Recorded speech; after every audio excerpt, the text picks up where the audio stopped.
Welcome po sa panlasa ni Kuya Jay. Ito po ang tanim naming ampalaya ni Kuya Jay sa ni Ate Gina. Tingnan mo naman po, surprise! Ang laki na po. Gabaraso na po ni Kuya Jay. Isa, dalawa, and nasan pa ba? Kuya Jay, ito. Nasaan? Ayan o. Ito, tatlo. Ang laki. Tapos, Kuya Jay, ito pa meron pa rito isa pang mali. Nasaan? Ayan o. Ayan, ito po. Ayan o. Apat. Ito ang pang-lima. Ayan o, ang laki o.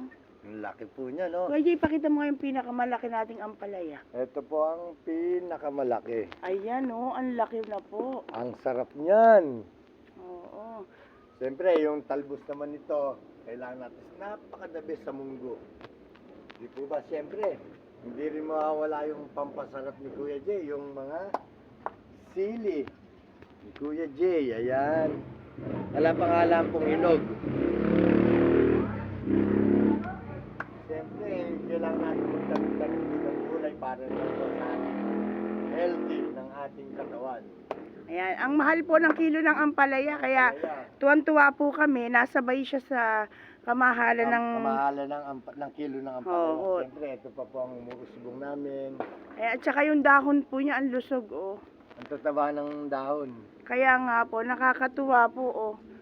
Ayan o. no? Ayan, di ba? May libre na naman kaming pang-ulam. Ito pa. Opo, ayan. Ang dami. Paano po? Hanggang sa muli po sa ampalaya ni Kuya Jay. Opo. Maraming salamat po. Thank you po sa viewers and followers. Thank you po. I love you.